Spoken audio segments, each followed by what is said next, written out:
Hello, my beautiful sponges. Some are back to work today. Some are still on break. Wherever you are, let Luke 6 find you. Today we're talking a discussion about the Sabbath to get things started.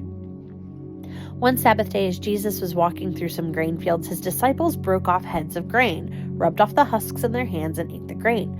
But some Pharisees said, "Why are you breaking the law by harvesting grain on the Sabbath?" Jesus replied, "Haven't you read in the scriptures what David did when he and his companions were hungry? He went into the house of God and broke the law by eating the sacred loaves of bread that only the priests can eat. He also gave some of his to his companions." And Jesus added, "The Son of Man is Lord even over the Sabbath." On another Sabbath day, a man with a deformed right hand was in the synagogue while Jesus was teaching. The teachers of religious law and the Pharisees watched Jesus closely. If he healed the man's hand, they planned to accuse him of working on the Sabbath. But Jesus knew their thoughts. He said to the man with the deformed hand, "Come and stand in front of everyone." So the man came forward. Then Jesus said to his critics, "I have a question for you. Does the law permit good deeds on the Sabbath, or is it a day for doing evil? Is this a day to save life or destroy it?" He looked around at them one by one, and he said to the man, "Hold out your hand." So the man held out his hand, and it was restored. At this, the enemies of Jesus were wild with rage and began to discuss what to do with him. Jesus chooses the 12 apostles.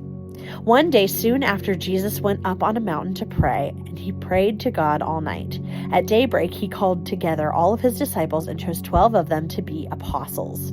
Here are their names: Simon, who he named Peter; Andrew, Peter's brother; James, John, Philip, Bartholomew, Matthew, Thomas, James, son of Alphaeus, Simon, who was called the Zealot, Judas, the son of James, Judas Iscariot, who later betrayed him. When they came down from the mountain, the disciples stood with Jesus on a large, level area surrounded by many of his followers and by the crowds. There were people from all over Judea and from Jerusalem and for as far north as the seacoasts of Tyre and Sidon. They had come to hear him and to be healed of their diseases, and those troubled by evil spirits were healed. Everyone tried to touch him, because healing power went out from him, and he healed everyone. Then Jesus turned to his disciples and said, "God blesses you who are poor, for the kingdom of God is yours. God blesses you who are hungry now, for you will be satisfied. God blesses you who weep now, for in due time you will laugh. What blessings await you when people hate you and exclude you and mock you and curse you as evil because you follow the Son of Man. When that happens, be happy. Yes, leap for joy, for a great reward awaits you in heaven." And remember, their ancestors treated the ancient prophets that same way. "What sorrow awaits you who are rich, for you have only happiness now. What sorrow awaits you who are fat and prosperous now, for a time of awful hunger awaits you.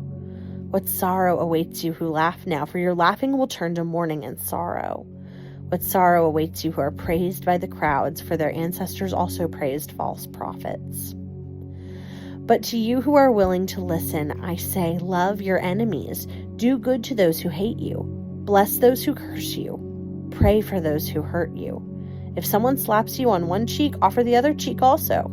If someone demands your coat, offer your shirt also. Give to anyone who asks, and when things are taken away from you, don't try to get them back. Do to others as you would like them to do to you. If you love only those who love you, why should you get credit for that? Even sinners love those who love them. And if you do good only to those who do good to you, why should you get credit? Even sinners do that much. And if you lend money only to those who can repay you, why should you get credit? Even sinners will lend to other sinners for a full return. Love your enemies. Do good to them.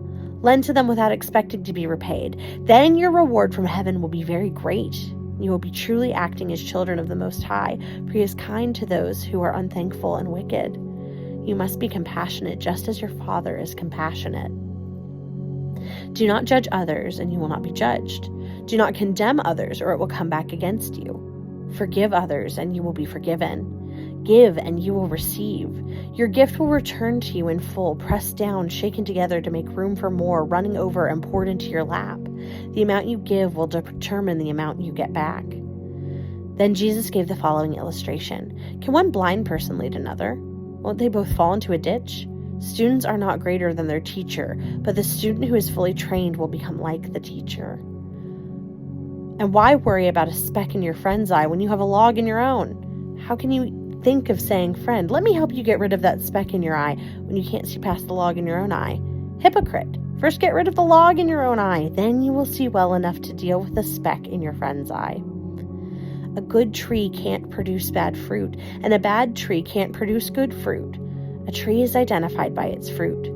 Figs are never gathered from a thorn bush, and grapes are not picked from bramble bushes. A good person produces good things from the treasury of a good heart, and an evil person produces evil things from the treasury of an evil heart. What you say flows from what's in your heart. So why do you keep calling me, Lord, Lord, when you don't do what I say? I will show you what it is like when someone comes to me, listens to my teaching, and then follows it. It is like a person building a house who digs deep and lays the foundation on solid rock. When the floodwaters rise and break against that house, it stands firm because it is well built. But anyone who hears and doesn't obey is like a person who builds a house right on the ground without a foundation. When the floods sweep down against that house, it will collapse into a heap of ruins. Ooh, I don't know if y'all got some... I don't even know the word. That has tickled my brain, and I'm going to be chewing on this for the next few days, I think. I hope you have a wonderful whatever the time of day you're having, and join in again tomorrow as we jump into Luke 7, the faith of the Roman officer. Have a great one.